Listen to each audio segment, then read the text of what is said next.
Hola, buenas noches. Soy Andrés Cañizales en nombre de Medianálisis y los proyectos Cotejo.info y el Observatorio Venezolano de Fake News. Les doy la bienvenida a esta conversación del día de hoy.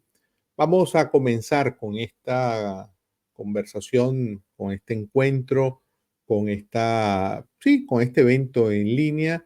Lo que esperamos pueda ser una serie de eventos para hablar sobre lo que ocurre en otros países y cómo en países que están bajo contextos autoritarios se vive el tema de la desinformación.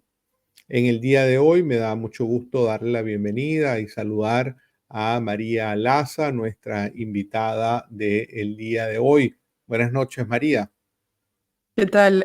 Buenas tardes, buenas noches, Andrés. Un gusto y muchísimas gracias por la invitación. La verdad es que es un placer enorme y sobre todo por el tema que nos convoca. Sí. María es licenciada en Relaciones Internacionales por la Universidad Católica de Córdoba, tiene una maestría en Políticas Públicas en Oxford y un doctorado en Ciencia Política en la Universidad Di Camerino. Ha trabajado en el sector público argentino, en organismos internacionales y también para organizaciones de la sociedad civil.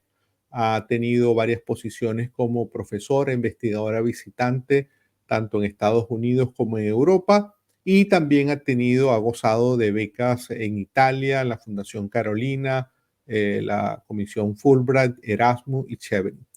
Ha tenido, digamos, es muy joven, no solamente que se ve muy joven, es muy joven María, pero bueno, ha tenido una carrera académica y muchas experiencias académicas en distintos países. Precisamente cuando tuve en mis manos el libro que publicó María sobre Corea del Norte, vamos a hablar de algunas cosas del libro, pero vamos a tener la mirada de ella como una de las escasos visitantes que tiene Corea del Norte. No es un destino turístico masivo, sin duda alguna. María, pues con toda esa inquietud académica, también ha tenido, y eso lo comenta en su libro, una inquietud histórica en su vida por Corea del Norte. María, ¿cuándo fue la primera vez que tuviste conciencia? ¿Cuándo el nombre de Corea del Norte eh, fue objeto de tu atención? Andrés, justamente así empiezo el libro contando cómo llego a Corea del Norte. Yo tenía 12 años y estaba viendo un documental de la BBC, un poco como un documental de fondo, no era que le estaba prestando como mucha atención, y era sobre Corea del Norte. Y referían en un momento que en Corea del Norte estaba prohibido usar relojes pulsera. Y a mí me gustan mucho los relojes pulsera, mi papá me había hecho como un poco aficionada de la colección de relojes pulsera. Y si se me permite la expresión muy usada en Argentina, eso me voló la cabeza, porque digo, ¿cómo que en un país no se permite el uso de relojes pulsera, ¿no? O sea, ¿qué significa eso? Y estuve mucho tiempo reflexionando sobre esa prohibición.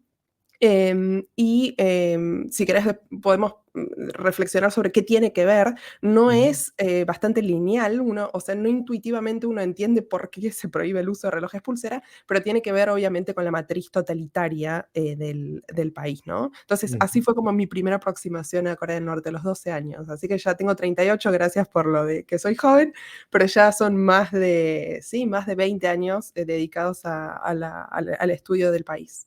Mm. En el libro que publicaste, salió publicado este año, y de hecho está todavía con varias presentaciones en Argentina, donde se ha editado por la Fundación Cadal, de la cual eres consejera académica. ¿En qué año fue el viaje que tú relatas en ese libro? ¿Cuándo ocurrió efectivamente ese viaje tuyo a Corea del Norte y si has hecho otros viajes o solamente es ese viaje que relatas allí?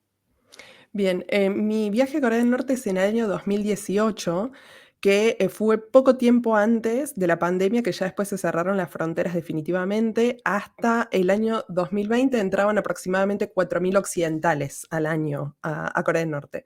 Mi viaje fue en el año 2018, tenía intenciones de hacer un nuevo viaje, no se pudo ya porque las fronteras están cerradas, así que lo que hice fue visitar a Corea del Norte desde el sur, ¿no? Visitar Corea del Sur y en la visita a Corea del Sur ir visitando distintos puntos a lo largo de la frontera con Corea del Norte, además de, bueno, reuniones con especialistas y expertos en el tema. Pero el viaje fue en 2018, literalmente 30 años 20 años después, perdón, de ese documental de la BBC, que fue en el año 98. Así que sí. Y entrando ya en la materia que nos ocupa a nosotros como organizaciones dedicadas al tema del estudio, por un lado, del periodismo, de la desinformación.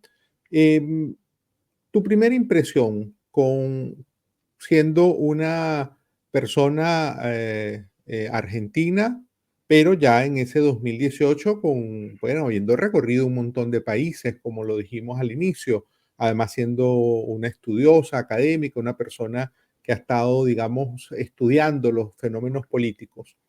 ¿Cuál fue tu primera impresión específicamente en materia de información? ¿Qué cosas te llamaron la atención a ti en relación con los medios, con la información en un primer momento? La anécdota que siempre cuento y que me choqueó mucho, porque es algo que quizás uno escucha, pero una cosa es escucharlo, otra cosa es vivirlo.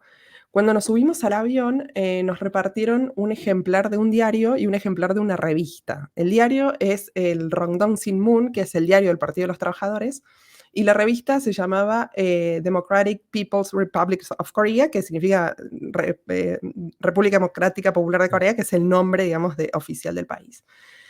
Cuando nos entregan esos ejemplares, nos comunican 2 reglas. La primera regla es que la prensa escrita, el diario, no se podía doblar, porque en la portada estaba la imagen de Kim Jong-un, perdón, que es quien gobierna, que gobernaba también en ese entonces y gobierna actualmente Corea del Norte, y no se podía doblar el diario, ¿no? Y no se podía doblar porque estaba la imagen del líder, ¿no? Entonces como una falta de respeto. Y además los nacionales de Corea del Norte, porque en el avión éramos extranjeros, pero había muchos nacionales, los nacionales no estaban autorizados a conservar el ejemplar escrito. Está prohibido en Corea del Norte conservar ejemplares escritos de prensa, ¿no? Entonces uno en la casa no puede acumular diarios o revistas, periódicos, libros tampoco, ¿no? Entonces, me sorprendió muchísimo y obviamente remite a 1984 Orwell. El protagonista del libro trabajaba justamente en una división de propaganda cuyo objetivo era eliminar ejemplares escritos para que no quedara referencia o no quedara archivo si el gran hermano decide cambiar algo. Entonces, es muy orwelliano, pero esa fue mi primera experiencia, ¿no? Estas 2 reglas. 1, no se puede doblar el ejemplar si tiene la cara del líder, y siempre la tiene. 2, no se puede conservar la prensa para los nacionales. A nosotros nos dejaron conservar una copia de la revista, de hecho la conservo todavía, es como un gran tesoro, pero está en inglés, ¿no? No te dejan conservar copias en coreano. Así que esa fue mi primera aproximación a la Y relación con los en ese caso, ¿qué ocurre? Es decir, la gente en el avión, quienes son coreanos, norcoreanos, pues pueden revisar, ojear, leer mientras están en el vuelo, pero una vez que se baja en el avión, ¿hay algún tipo de control para saber si no se llevaron o ya está muy establecido que es un tema prohibido? Las azafatas pasan asiento por asiento recogiendo los ejemplares. Yo asumo que tenían un conteo de cuántos ejemplares habían repartido y cuántos no, o sea, cuántos se habían quedado de ellas. Y después a la salida del avión, nosotros obviamente los extranjeros preguntábamos si nos podíamos conservar el ejemplar, porque da también un poco de miedo, ¿no? Como dar un paso en falso y que puede llegar a pasar. Pero nos dijeron, no, no, sí que se podía conservar, pero sí controlaron que lo que conservábamos estuviera en inglés y no en coreano. O sea, hay como un recelo ahí de la prensa escrita en su propio idioma, porque obviamente la podemos difundir dentro de la población coreana o en Corea del Sur, ¿no? Entonces se cuida mucho, son muy celosos de ese tipo de difusión de prensa escrita en su propio idioma. Mm. Y hablando, digamos, del gran líder, eh, hay otro tipo de situaciones como esta que has mencionado, que un periódico no se pueda doblar porque tiene la cara del gran líder, en el caso de Corea del Norte, pues en esa veneración impuesta que existe Ujú. sobre este liderazgo ya dinástico que gobierna en ese país. ¿Te topaste con otro tipo de restricciones parecidas a esta, donde el tema de que aparezca el gran líder o la cara de él o algún mensaje de él pueda ser objeto de restricciones en el manejo informativo Ujú. o de productos, etcétera? Sí, son muy explícitos. De hecho, cuando antes de ingresar al país ya te comunican las reglas, pero una vez adentro del país se suman nuevas reglas y te refrescan las que ya te habían dado desde antes de entrar al país. Una regla, una prohibición que a mí me llamó mucho la atención fue que hay una imagen muy típica de Corea del Norte, son estas dos esculturas gigantes de bronce de los líderes de Kim Ujú, Il-sung y Kim Jong-il en la colina Mansu, que es una colina en Pyongyang, en la capital. Y hay 3 prohibiciones para fotografiar esas esculturas. Entonces, uno no puede dar la espalda a la escultura, no puede sacar a partes de la escultura, es decir, se tienen que sacar de cuerpo completo, y no puede jugar con la perspectiva de manera tal que la estructura, o sea, la escultura sea más chica que personas de a pie. Entonces, esa es una regla una regla que nos comunican en Corea del Norte una vez que llegamos. mm, Había otra regla que no nos habían comunicado antes de ir, pero nos comunican ahí, es que los billetes, algunos billetes, me refiero a notes, o sea, billetes para pagar, ujú. si tenían la cara de los líderes, tampoco se podían doblar. Y yo decía, ¿cómo los ponen en la billetera? O sea, ¿cómo guardan los billetes? Y vimos a un par de familias con el fajo de billetes, todos ordenados prolijamente, sin doblarse, y los sacaban de carteras grandes para evitar que se Para evitar doblaran, que se ¿no? doblaran. Exactamente. Em, Hay muchísimas prohibiciones, pero bueno, también hay prohibiciones cuando fuimos al palacio donde descansan, donde están los dos líderes embalsamados, el abuelo y el padre, digamos, de esta dinastía que referías vos. También está lleno de prohibiciones. Uno no se puede reír, no puede usar sandalias que se note el pie, no puede usar determinada ropa. Son listas y listas de prohibiciones. Pero bueno, de las que más me acuerdo es sobre todo la de las estatuas, porque yo confieso que, y lo menciono en el libro, violé una de las reglas y jugué con la perspectiva de la imagen para hacer que las personas sean más grandes que las esculturas, ¿no? Y ahí hago una reflexión, la grandeza es una cuestión de perspectiva, ¿no? Entonces Mm. me gusta como eso. Gracias a Dios no pasó nada, pero me arriesgué, digamos, podría haber terminado mal. Tú viajaste con tu madre, ¿verdad? Sí, exactamente. Viajamos, fue un poco, mucha gente me pregunta cómo, cómo termina tu mamá en Corea del Norte. Yo quería ir, o sea, yo había decidido, cuando les comuniqué a mi papá y a mi papá me dijo, estás loca. Y media hora después me llamó mi mamá y me dijo, yo te acompaño. O sea, prefiero que, sé que vas a ir igual, prefiero ir yo acompañándote a que vayas sola. Así que sí. Volviendo al tema, bueno, de los periódicos, que es una manera clásica de cómo las sociedades se informan. Más allá de ese detalle de lo que ocurrió en el avión y que nos contaste, existen en las calles, bueno, sobre todo en la capital de Corea del Norte, kioscos, se consigue prensa escrita, es algo que el ciudadano de a pie de ese país puede acceder a un periódico regularmente.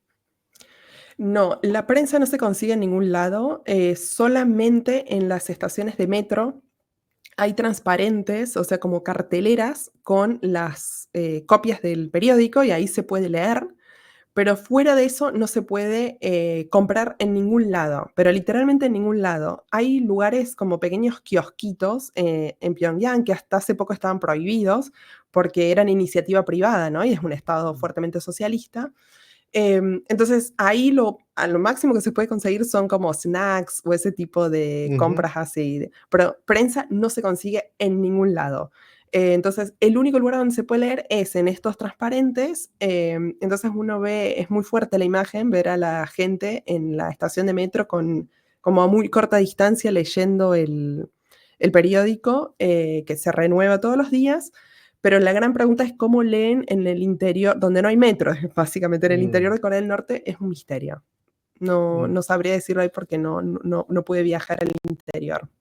Y esos periódicos se imprimen no en un tamaño gigante, sino en el tamaño normal de un periódico y se colocan allí. Exactamente. Y el que más se lee es el Rangdong Sinmun, que es un diario que antes tenía como 12 páginas y últimamente, no se sabe si por escasez de papel o qué, tiene menos entre 6 y 5 páginas, 5 o 6 páginas, no tiene más, Mm, ¿no? Entonces uno como, va como girando en torno a estos transparentes y los va leyendo, pero la letra es minúscula. Y en Corea del Norte, por las prohibiciones y la población sufre anemia generalizada, tienen problemas severos de vista también, hay muchos problemas crónicos de salud. Entonces, uno no sabe si la gente se acerca mucho porque no se ve, porque la letra es minúscula, o porque hay muchos problemas de vista, ¿no? Entonces, ujú, es muy distópica la imagen. A mí me causó como mucha, no sé, una sensación muy fea. mm. Y en todo caso, esos periódicos están en el idioma en coreano, Mm, ¿no? O sea, es decir, exactamente. no están en otros idiomas. Exactamente, están en coreano y son interesantes. Yo desde hace 2 años estudio el Rangdong Sinmun, porque la particularidad del Rangdong Sinmun, que es este diario del Partido de los Trabajadores, es que tiene versión online. Entonces Mm, tiene 5 secciones el diario. Antes tenía sección de internacionales, ahora ya no tiene más sección de internacionales. Pero tiene sección de política, economía, una sección de historia, cultura y después una sección que se llama noticias. Que noticias, no sé qué es, pero es como una reproducción de política y economía, básicamente. ujú, Entonces, ese diario que se puede leer online, si ponen Rongdong Sinmun lo pueden ver. Igual ojo porque es un diario, es muy polémico. Yo a veces uso VPN y una vez me bloquearon el VPN porque es una dirección de Corea del Norte, ¿no? wow. Y yo, sí, es bien interesante. Y Mm, yo colecciono los titulares, los headlines ujú, que publican todos los días. Y algo muy interesante que descubrí jugando con los datos, porque yo me dedico al análisis de datos, es que en la sección de política, por ejemplo, una particularidad es que saludan todo el tiempo a señoras centenarias, todo el tiempo. Bueno, felicitaciones a la señora de tal lugar, todo. Bueno, es posible que cumplan 100 años porque en la patria socialista, ¿no? Entonces, todo el tiempo saludan a señoras centenarias. En la sección de política se hace todo el tiempo mención a Kim Jong-un, que es el líder, ujú, pero en la sección de economía no se lo nombra nunca. No hay una sola referencia al líder, ¿no?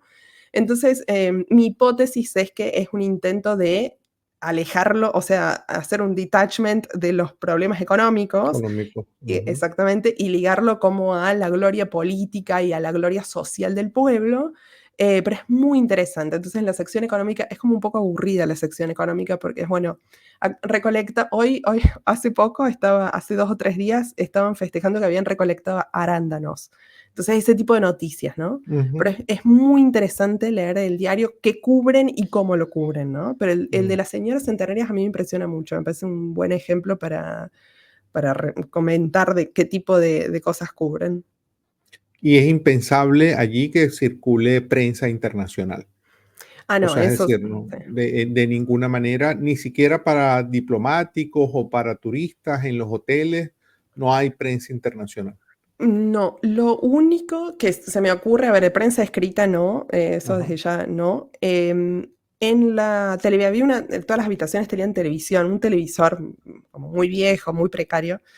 Y yo me esperaba encontrar, hay 3 canales estatales que son como los más conocidos de Corea del Norte, y yo quería ver como esos canales estatales, pero no nos dejaban acceso, no nos daban acceso a esos canales estatales, y había un canal de China, el canal 7 de China, Asia News, que era un canal de Singapur, y un canal Al Jazeera, Ujú, el canal, ujú, la cadena Al ujú, Jazeera, ¿no?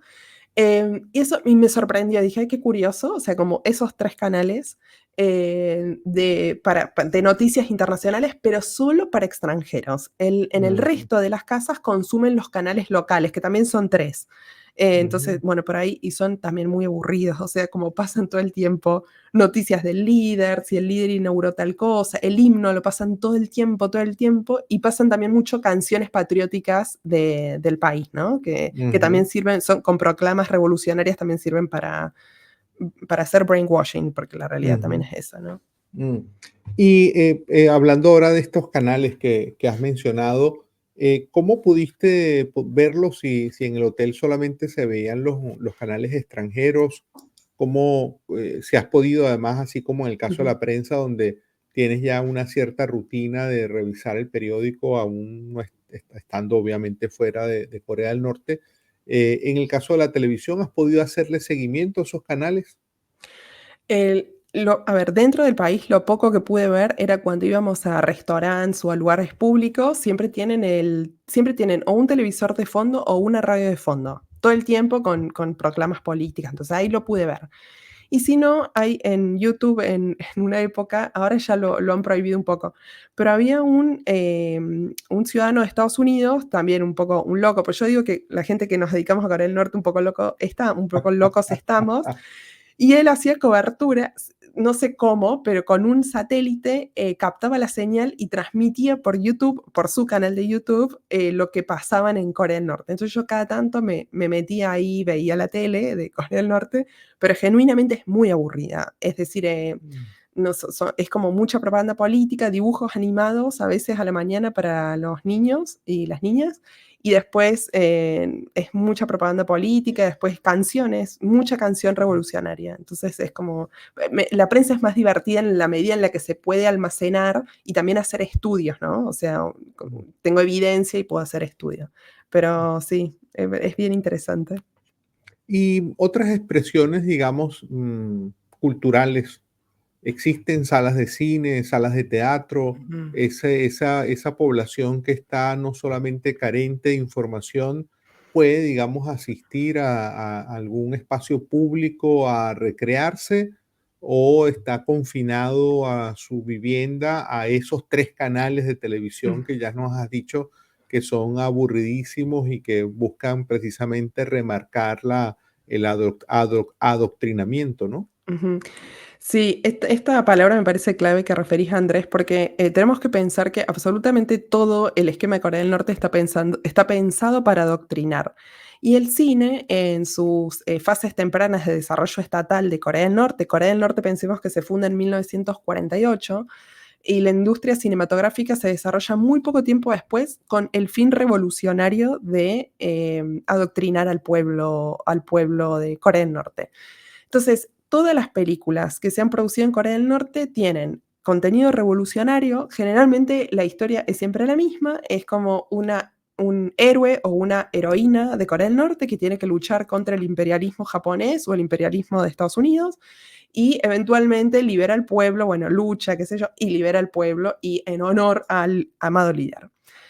En 1980 introducen un código visual bien interesante en el cine norcoreano, que es que cada vez que se representara o se hablara de Corea del Sur, Japón o Estados Unidos, los 3 grandes enemigos de Corea del Norte, tenían que lucir en la oscuridad, es decir, si se hacía referencia a Seúl, tenía que ser como una ciudad oscura y con lluvia, y si se hacía referencia a los americanos o a los japoneses o a los surcoreanos, poner a los hombres con barba, porque en la cultura de Corea del Norte la barba está asociada como a la barbarie de los colonizadores, de los japoneses y de los americanos. Entonces ellos no, ¿no? Entonces siempre como vieron el líder tiene siempre está sin barba, todo, es como una estética. Entonces en el cine introducen ese conjunto de códigos visuales que los mantienen hasta el día de hoy, pero en las películas yo logré conseguir una sola película que fue financiada con fondos del Reino Unido y Bélgica, o sea, fue una triangulación ahí de fondos y financiaron esta película en Corea del Norte, que se llama La camarada Kim, porque también la camarada Kim quiere volar, que era sobre una gimnasta, pero el resto de no tengo esa sola película, digamos, ¿no? Las he visto también, a ver, son muy aburridas, pero están orientadas siempre, siempre al adoctrinamiento. Y creo que cuando todo está orientado al adoctrinamiento, un poco se mata el arte, ¿no? Porque se mata la creatividad, matas la música también. Entonces, sí, tienen acceso a otras cosas, pero pensemos que siempre atravesadas por la lógica del adoctrinamiento. Entonces, Andrés, perdón, estás en mute. Sí, estaba muteado. Sí. Hay una pregunta que nos hace Miguel Valladares. Él pregunta si tuviste contacto con norcoreanos en esa visita y si con ellos pudiste hablar o tener una idea de cómo cotidianamente se informan ellos o en realidad se desinforman. Y Miguel plantea un aspecto importante, Miguel Valladares, en su pregunta: ¿qué tanto saben los norcoreanos de lo que ocurre fuera de su país? Muchísimas gracias por la pregunta, Miguel, muy interesante.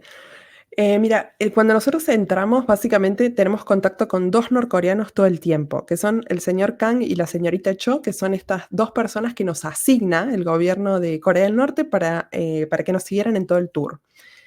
Las pocas cosas que yo refiero en el libro y que aprendí de Corea del Norte, más allá de mis estudios, etcétera, las aprendo de la señorita Cho, que era muy curiosa y le gustaba como compartir información.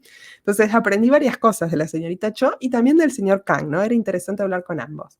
Fuera de ellos dos, no pudimos interactuar con absolutamente nadie. No solo porque en la calle, cuando te cruzas con gente, no te miran directamente, no hacen contacto visual con los extranjeros, sino porque no está permitido para ellos hablar, aunque hablen inglés, ¿eh? O sea, algunos tienen buen nivel de inglés, igual no pueden interactuar, como está prohibido la interacción con extranjeros. Y respecto de qué saben, no solo no saben prácticamente nada del resto del mundo. La señorita Cho había sido educada en la mejor universidad de Pyongyang y, cuando yo le dije que venía de la Argentina, le resultó muy confuso eso, no sabía si era Francia, el Reino Unido, y tampoco sabía dónde estaba Francia. No sé, como cosas así de referencia geográfica, y había estudiado relaciones internacionales, o lo que nosotros llamamos relaciones internacionales. Una de las personas más educadas dentro de la élite, ¿no? Ujú. Así que la gente no hay como muchísima ignorancia, sobre todo de países lejanos ni hablar, o sea, Argentina es como como el sur, muy, muy al sur, demasiado al sur, pero sí, no conocen nada. Lo poco que conocían y que por ahí la señorita Cho y el señor Kang me preguntaban, yo en esa época trabajé en Juegos Olímpicos, y sí, eso sí, conocen porque es una de las pocas organizaciones internacionales de las cuales pueden participar. Pero salvo de eso no hay muchísima, muchísima ignorancia. Y Mm, además pensemos que tienen prohibido internet. No hay internet en Corea del ujú. Norte, ¿no? Entonces digo, no Sobre hay ese como... tema quiero hablar luego. Remarco algo en relación con esas dos personas que te estuvieron acompañando y que prácticamente son los únicos norcoreanos con los que pudiste interactuar. ¿Existe la posibilidad de que estas dos personas en realidad hayan sido agentes de la seguridad del Estado? ¿Tienes alguna impresión de que ellos no solo te acompañaban, sino que también aprovechaban de vigilarte, monitorearte? Sí, la impresión del monitoreo y de la vigilancia constante, sí, definitivamente. O Ujú. sea, eso es un hecho. En un momento, yo refiero en el libro que con mi mamá nos perdemos en los pasillos del hotel, y aparece la señorita Cho de la nada, o sea, de una puerta, y es como, no, hay que ir para este lado, y nos empieza a guiar, como a arriar, ¿no? Todo el tiempo era como que nos iban guiando. Y todo el tiempo la señorita Cho tenían 2 teléfonos ellos, y siempre al final del día llamaban por teléfono con alguien, con un jefe, y se comunicaban entre ellos. Yo lamentablemente, no sé coreano, ahí tengo una limitante fuerte, pero una persona que estaba en nuestro tour y entendía, decía: "Estaba hablando con un superior", o sea, como que le reportaba a un superior. ¿En qué medida le reportan a un organismo de inteligencia? No sé, pero definitivamente nos controlaban. O sea, eso es, no Mm, faltaban, nos sobraban evidencias, vamos a decir. mm.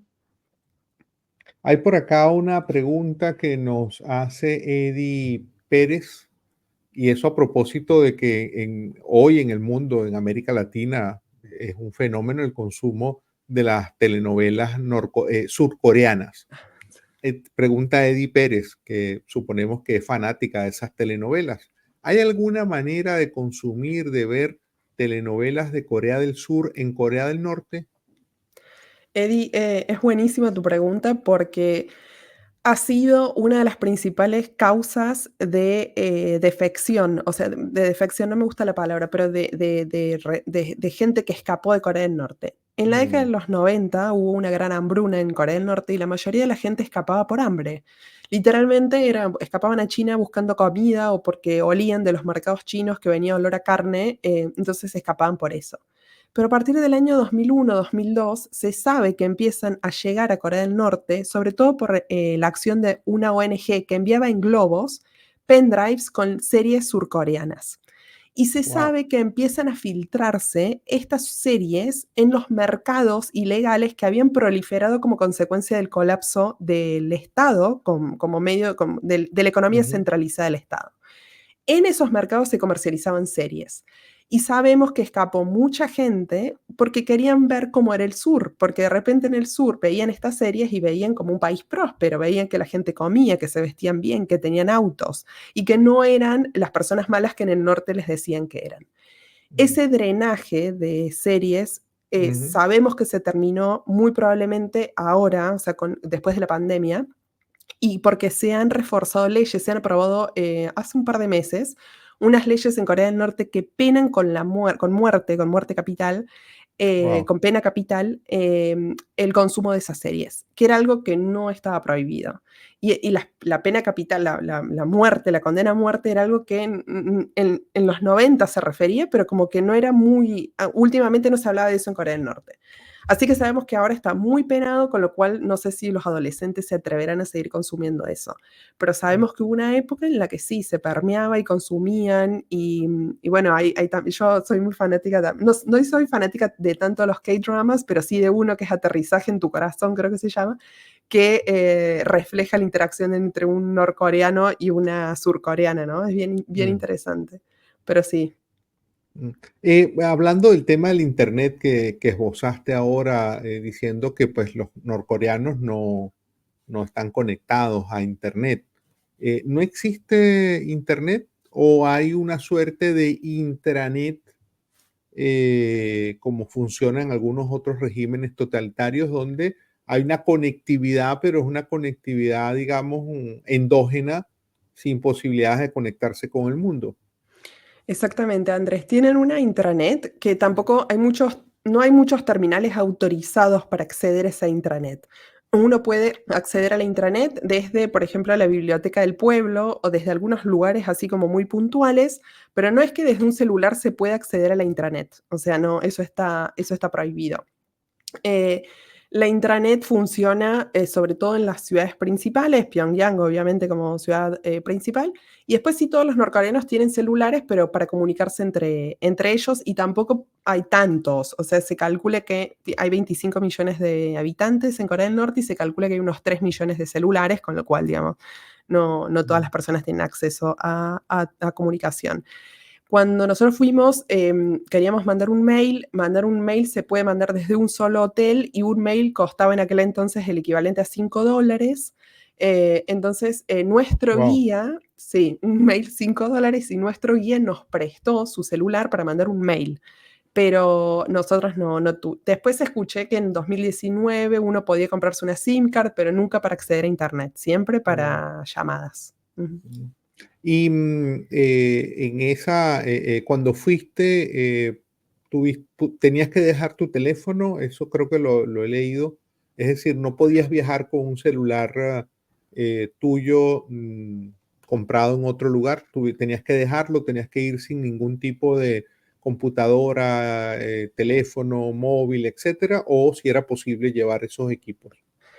Prohibían algunas cosas, podíamos entrar con celulares, pero, por ejemplo, sin SIM cards, o sea, el celular era básicamente para sacar fotos, estaba como muerto, digamos, pero no se podían entrar libros, no se podían entrar Biblias, no se podían entrar, bueno, prensa escrita, no se podía entrar con Ujú, eso. La prensa escrita es muy peligrosa porque puede circular, ¿no? Entonces, ujú, todo eso se prohíbe fuertemente. Y lo que sí nos dejaban entrar era con dispositivos electrónicos para leer, tipo Kindles, o sea, eso sí se ujú, podía, porque presumen que uno no lo va a dejar, digamos, ujú, con libros precargados, pero sí estaban prohibidas, por ejemplo, las memorias RAM, perdón, las SIM cards, los Ujú, pendrives, entonces, ujú, justamente por posibilidad de estar filtrando información al país. mm. Em, ha habido, y eso lo conecto luego con una pregunta que voy a leer luego, sobre la interacción en este tema de la desinformación y la contrainformación. ¿Hay algún tipo de estrategia que se mantenga en el tiempo de parte de Corea del Sur por proveerle información a los norcoreanos, información, digamos, libre del mundo occidental o de las libertades y de lo que ocurre en otros lugares? Es bien interesante eso porque Corea del Sur estaba un poco depende del gobierno, depende de la administración que gobierna en el sur. Si es una administración más conciliadora, em, tratan de reducir el envío de información al norte, vía globos, vía parlantes en las zonas fronterizas, vía estaciones de radio también en zonas fronterizas para que se capte la señal, etcétera. Si el gobierno es más, generalmente son gobiernos más conservadores y en contra de la reunificación o en contra del régimen de Corea del Norte, suelen llevar políticas más activas para enviar información a Corea del Norte. Pero ahora, por ejemplo, el tema justo ahora es un tema muy álgido porque, no sé si lo han seguido en las noticias, Corea del Sur aparentemente, no se sabe, ha estado enviando información a Corea del Norte vía globos con folletos y del norte están respondiendo con globos que mandan hacia Corea del Sur con materia fecal, ¿no? Entonces mandan globos con materia fecal y con o sea, la información destruida, como si las hubieran pasado por estas máquinas para destruir Ujú, papel. Entonces se las mandan hacia el sur como, bueno, acaba lo que nos mandaron, ¿no? Y ahora hay una guerra de globos, pero estamos hablando, en el norte han mandado más de 2000 globos desde mayo y a veces tienen que cerrar el aeropuerto porque son globos que generan, cuando caen y se depositan, se prenden fuego. Entonces, wow. han generado muchos problemas en algunas, sobre todo zonas fronterizas. Así que el sur se Mm, cuida mucho de filtrar información al norte. mm. ¿Y no existió tal vez en el pasado algo como se hizo en el caso de los países de Europa del Este, proyectos Mm. radiofónicos tipo Corea del Norte Libre, como se hizo en Europa por muchos años para, por las ondas hercianas, enviar información hacia el otro lado?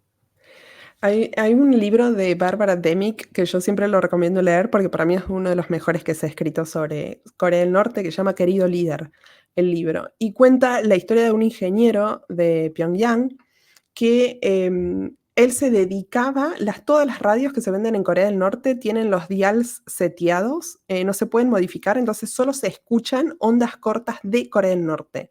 Pero como él era ingeniero, sabía modificar la onda y captaba, hay una onda de Corea del Sur que está destinada, ¿no? A esto que referías vos, ¿no? Ujú, Como la estrategia que se hizo en el telón de acero, ¿no? En aquel ujú, entonces contra la Unión Soviética. Pero, claro, lo que dice Barbara Demick y lo que decía este ingeniero es que requiere como una expertise técnica que el norcoreano promedio no tiene. Entonces es muy difícil captar esa onda con aparatos comprados en Corea del Norte, que básicamente es lo único a lo que tienen acceso.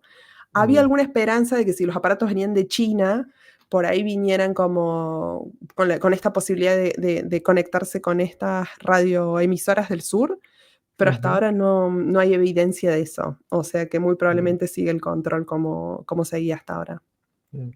Hay una pregunta que hace Carla Torres. Ella dice que a partir de tu experiencia, tu conocimiento de Corea del Norte, si ves que eso podría replicarse en países donde también hay autoritarismos en América Latina, ¿podrían llegarse en algunos países de América Latina a esos niveles de vigilancia?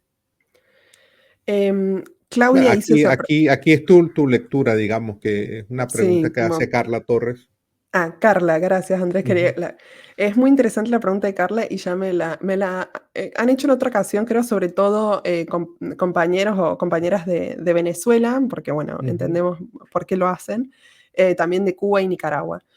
Yo creo que no, porque el- hay un, digamos, el Estado en su afán de reina de corazones, en su poder despótico, puede avanzar sobre la sociedad civil, pero también hay límites que le pone la sociedad civil. Y yo creo Ujú, que la sociedad civil, en América Latina puede haber sociedades civiles más o menos activas, pero han ofrecido resistencia en los 3 casos, ¿no? En Cuba, Venezuela y ujú, Corea del Norte, perdón, en Nicaragua han ofrecido ujú, resistencia de alguna manera. ujú, En Corea del Norte, la última resistencia de la que tenemos referencia fue en 1967 y terminó wow, con una purga y con mucha gente muerta a raíz de eso. Entonces es muy difícil rebelarse, la mm, sociedad civil no está acostumbrada a hacerlo y es una sociedad impermeabilizada respecto a lo que pasa en el resto del mundo. ujú, Entonces, digo, los estados en su afán de totalitarismo, los dictadores en su afán de control, sí, pueden avanzar todo lo que quieran, pero creo que a diferencia de Corea del Norte, en América Latina hay resortes de la sociedad civil para poner frenos. Funcionan mm, más, funcionan menos, más rápido, más lento, pero creo que hay otras formas de resistencia. mm, Entonces, creo que Venezuela es un muy buen ejemplo de eso. Entonces, creo que no. O sea, guardo esperanza en ese sentido. mm. Pregunta Luinerma Márquez también en este tema comparativo, si esto que la forma en cómo se ha manejado todo el tema de la desinformación, el control sobre la sociedad, en el caso de Corea del Norte, si tiene parangón con otros lugares socialistas, pero de lo que fue el socialismo de Europa del Este o de China, si hay puntos de coincidencia con esos otros regímenes. El país con el que se suele comparar a Corea del Norte es Albania. Mm, Suele ser un país que o sea, se suele comparar a Corea del Norte, pero yo siempre digo que Corea del Norte es otro nivel de totalitarismo. Y para explicarlo rápidamente, hay una teoría en la ciencia política que se llama la ventana de Overton, y básicamente, cuando nosotros pensamos en totalitarismos o dictaduras, las pensamos a través de una ventana. Entonces, si yo, por ejemplo, a vos, Andrés, te pregunto, decime términos que vincules a un totalitarismo, y muy probablemente me vas a decir represión, falta de libertad de expresión, no sé, muertes, desapariciones ujú, forzadas, etcétera, ¿no? Pero porque estás viendo dentro de esa ventana. Por fuera de esa ventana hay realidades radicales o impensadas. Y Corea del Norte es una realidad impensada. O sea, a nadie se le ocurre que un régimen pueda controlar el tiempo, que prohíba mm, relojes pulsera, que modifique cómo las personas nos desplegamos en el tiempo. Entonces, perdón, me ujú, parece como la ventana de Overton creo que es un muy buen ejemplo para pensar que mm, no hay nada que se parezca a Corea del Norte, aunque hay Albania, Rumania, algunos lo comparan también con Corea del Norte, pero creo que no, está mm, lejos de cualquier tipo de comparación con otro país. mm. Ya para ir cerrando, por acá, déjame ver, creo que había otra pregunta. Em, Comentaba Raquel Méndez sobre este tema de cómo se colocan parlantes de parte de Corea del Sur y si eso solamente esos parlantes se colocan en la frontera común. Exactamente, esos parlantes ahora están desactivados, pero funcionaban mucho, por eso decía yo, mucho depende de quién gobierna en el sur. Si quien Ujú, gobierna en el sur son administraciones más proclives a cortar vínculos con el norte, prenden esos parlantes, pero esos parlantes pensemos que tienen efecto directo sobre poblaciones de frontera. Nunca van a llegar a Pyongyang, digamos, nunca van a llegar a la capital o a ciudades grandes del norte. Hoy mm, por hoy sabemos que los parlantes están apagados, pero sí, a raíz de esto que le contaba de los globos que están mandando desde el norte con materia fecal y qué sé yo, ujú, el sur había dicho que si seguían mandando estos globos, iban a prender los parlantes, o sea, de zona de frontera. Entonces es como un poco la amenaza, la guerra mediática. mm. Bueno, nuestra invitada María Laza justamente está haciendo ha estado haciendo varios actos de presentación de su libro titulado País de Vinalón, mi viaje a Corea del Norte y pues no, espero no ser un spoiler, María, pero le podríamos explicar al público qué es el Vinalón. Sí, el vinalón es una fibra textil hecha de antracita y caliza, son 2 piedras, 2 elementos de piedra, que se produce a escala masiva solo en Corea del Norte y que tiene sentido su producción en Corea del Norte porque es una fibra dura, resistente, difícil de teñir, que dura mucho tiempo y tiene lógica en el contexto de una economía socialista, ¿no? En una economía capitalista no tendría mucho sentido. Y yo tomo esa figura, la figura de la fibra que se produce solo en Corea del Norte, como una metáfora del país. Es un país Mm, duro, rígido, gris mm, y que no abriga. Entonces es una metáfora de la dictadura, del totalitarismo que es Corea del Norte, y que sirve también como una metáfora en una metáfora del tacto, ¿no? Porque es una, las crónicas de viaje creo que tienen que tener como muchas referencias también de cómo se sienten los países, así que el vinalón es eso, es una fibra muy dura que hace referencia al país. y solo es de Corea del Norte. Fue desarrollada en Corea del Norte, la descubrió Norte, un no. norcoreano, exactamente. Ujú. Hay unas mochilas que se producen, son suecas, que se llaman Fjällräven, no sé si lo estoy pronunciando bien, pero tienen un zorrito, es una mochila muy conocida. Esas mochilas tienen un componente del 8% en su composición de vinalón. Porque es dura, es una fibra bien dura, pero salvo esas mochilas solo se produce en Corea del Norte a escala masiva. Y además como un orgullo para los Kim, ¿no? Tienen un montón de Mm, fábricas de vinalón y la ropa es fatal porque entramos en un momento a un supermercado y pudimos tocar la ropa y es terrible, o sea, que imagínense vestirse mm, con vinalón. Pero mm, bueno, es como una metáfora y me pareció oportuno para usarlo en el libro, como título del libro. mm.